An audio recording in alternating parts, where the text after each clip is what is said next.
साथियों, आज हम बात करेंगे 3 शब्दों पर और ये शब्द हैं परंपरा, धर्म और आध्यात्म। पहले तो इन तीनों को समझते हैं, क्योंकि समाज में जैसा देखा जाता है कि धार्मिक आयोजन बहुत होते हैं, लेकिन लोगों की वृत्तियों में परिवर्तन नहीं आ रहा है, लोगों के स्वभाव नहीं बदल रहे हैं और वो धार्मिक आयोजनों में बढ़ चढ़कर हिस्सा ले रहे हैं। तो ऐसा क्यों हो रहा है? उसका कारण ये है कि लोग धर्म को समझ नहीं पा रहे हैं। अगर वो धार्मिक हो जाएं तो धर्म तो तत्काल ही परिवर्तित कर देता है मनुष्य के जीवन को, लेकिन वो परंपराओं को भ्रमवश धर्म समझ लेते हैं। परंपराएं क्या है कि जैसे कि वो पूजा कर रहे हैं, मंदिर जा रहे हैं, व्रत कर रहे हैं, त्योहार कर रहे हैं, लेकिन अपने परंपरागत तरीके से कर रहे हैं, जैसा कि उनके परिवार में पुरखों से होता चला आया, कई पीढ़ियों से जैसा होता आया वैसा ही करते हैं। तो ये परंपरा का निर्वाह कर रहे हैं और एक बिल्कुल यंत्रवत तरीके से कर रहे हैं, जैसे मशीनरी अंदाज में, जैसा कि उनके बुजुर्ग करते थे, उनके माता पिता करते थे, उनके बाबा दादी करते थे। पीढ़ी दर पीढ़ी जो परंपरा घर को प्राप्त होती गई, लोग उसी को करते आ रहे हैं और उसी को भ्रमवश धर्म समझ ले रहे हैं और अपने काम की इतिश्री समझ ले रहे हैं। लेकिन दोस्तों, धर्म इतना छोटे दायरे की चीज नहीं है। धर्म में वो पावर है जो मनुष्य के जीवन को पूर्ण रूप से परिवर्तित करने की सामर्थ्य रखता है, लेकिन आचार में यंत्रवत शामिल होने को भ्रमवश धर्म समझ रहे हैं लोग। यहां पर सारी गड़बड़ी हो रही है। देखिए कि आप जैसे अपने घर में कोई त्योहार मनाते हैं, आप किसी भी धर्म के पालन करने वाले हो, आप हिंदू हो, मुस्लिम, सिख हो, मुस्लिम हो, बौद्ध हो, जैन हो, कोई भी हो, आप एक त्योहार आया, उस त्योहार को आप अपने तरीके से मना रहे हैं और आपके ही धर्म का मानने वाला एक दूसरा व्यक्ति है, पड़ोस का है या कहीं और का है, वो भी इस त्योहार को मना रहा है। उसके और आपके मनाने के तरीके में थोड़ा सा फर्क है और जब ये फर्क सामने आता है तो आप कहते हो कि भाई हमारे पुरखे तो ऐसे ही करते चले आए, हम तो ऐसे ही अपने घर में मनाएंगे, और वो कहता कि हमारे पुरखे ऐसे ही करते चले आए, हम ऐसे ही मनाएंगे। तो ये क्या हो गई? ये परंपरा हो गई। आप परंपरा का निर्वाह कर रहे हैं और जब परंपरा का निर्वाह करते हैं तो आप यंत्रवत हो जाते हैं, मशीनरी हो जाती है। उसमें आपकी का चैतन्य शामिल नहीं होता है, एक मशीनरी अंदाज से आप इसको करते चले जाते हैं। तो यहां से कोई एक बड़ा परिवर्तन नहीं होता है, यद्यपि ये बहुत आवश्यक है, ये धर्म का बेसिक है। इसके बिना तो आप धर्म को समझ ही नहीं सकते। यहीं से तो प्रवेश होता है आपका धर्म के क्षेत्र में, लेकिन यही प्रवेश द्वार पर ही खड़े रहने से तो काम नहीं चलता है। दूसरी चीज आती है, तो फिर धर्म क्या है?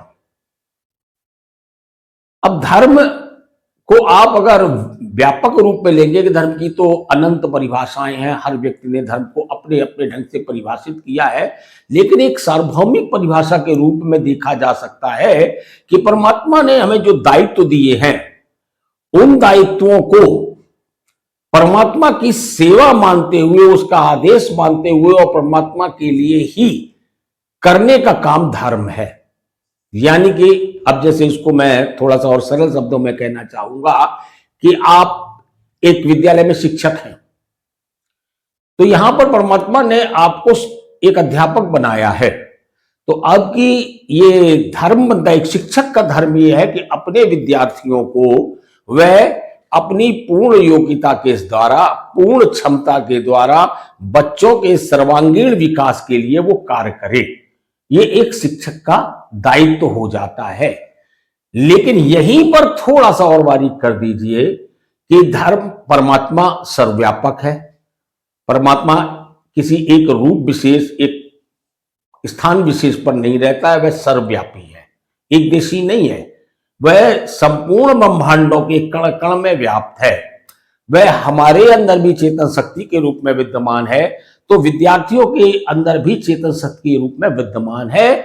जब आप ये देखने लगो कि इन विद्यार्थियों में भी परमात्मा बाल रूप में हमारे सामने आया है, और शिक्षा प्राप्त करने के लिए वह मुझसे यही सेवा चाहता है कि मैं इन्हें शिक्षा दूं और इस प्रकार परमात्मा की सेवा करूं। जब इस भावना से आप उन बच्चों को शिक्षा देते हैं तो ये धर्म हो जाता है।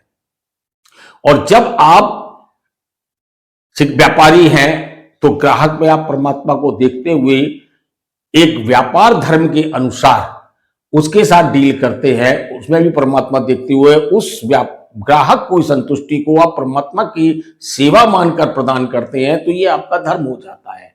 आप एक पिता हैं तो पिता के रूप में अपने बच्चों में भी आप परमात्मा को देखते हुए जब अपने दायित्वों का निर्वहन करते हैं, उनके सर्वांगीण विकास के लिए काम करते हैं, उनको सक्षम बनाने के लिए काम करते हैं, उनको सदरास्ते पर चलाने के लिए काम करते हैं, उन्हें विवेकी बनाते हैं और उन्हें ईश्वर भक्त बनाने की अपनी जिम्मेदारी को निभाते हैं और ये मानकर निभाते हैं कि परमात्मा मेरे बेटे के रूप में मुझसे सेवा ले रहा है। इस प्रकार जब अपने दायित्व को आप निभाते हैं तो ये धर्म है। यानी हम जिस जिस रूप में, हम पिता हैं, हम पति हैं, पत्नी है, मां है, भाई है, बहन है, मित्र है, आप हम एक देश के नागरिक हैं, एक शहर के नागरिक हैं, जिस स्थान पर जो मेरा रोल उस जगह पर है, उस रोल को मैं पूर्ण सत्यता और निष्ठा के साथ उसका निर्वहन करूं और उस निर्वहन को अपना कृत्य न मानकर परमात्मा की सेवा के रूप में जब उसको मैं देखता हूं और सबवे परमात्मा को देखता हूं तो वो धर्म होता है। और आध्यात्म क्या है? आध्यात्म शब्द दो शब्दों से मिलकर बना है, अधि धन आत्म। यानी अधि का मतलब है अधिक और आत्मा ने अपने आप को या आत्मा को, अपने आप को अधिक जानना, आत्मा को पहचानना ही आध्यात्म है। और आत्म ज्ञान प्राप्त करना आध्यात्म है और आत्मज्ञान एक मनुष्य के जीवन का सर्वोच्च लक्ष्य होना चाहिए, आत्मज्ञान प्राप्त करना। तो अध्यात्म हमें बताता है कि हम ये स्थूल शरीर नहीं है, मैं शरीर नहीं हूं, मैं इस शरीर में का एक मैं निवास करता हूं और इस शरीर के द्वारा किया जाने वाली सारी क्रियाओं का मैं साक्षी हूं। मैं देख रहा हूं कि ये शरीर क्या कर रहा है, मैं देखने वाला हूं, मैं ये शरीर नहीं हूं, स्थूल शरीर नहीं हूं, मैं इंद्रियां नहीं हूं। अब सूक्ष्म शरीर की बात आती है, सूक्ष्म शरीर में मन, बुद्धि, चित्त और अहंकार होते हैं। तो मैं मन भी नहीं हूं, मेरा है मन, मन मेरा है, मैं नहीं हूं। जैसे मेरी अन्य वस्तुएं, जैसे मेरा शरीर है, मैं तो नहीं हूं। जैसे मेरी तमाम वस्तुएं होती हैं, मेरा मोबाइल है, मेरा चश्मा है, मेरा पेन है, तो ये मोबाइल चश्मा मैं तो नहीं हो जाता हूं, मेरा है ना। इसी तरह ये मेरा शरीर मेरा नहीं है, मेरा है लेकिन मैं नहीं हूं।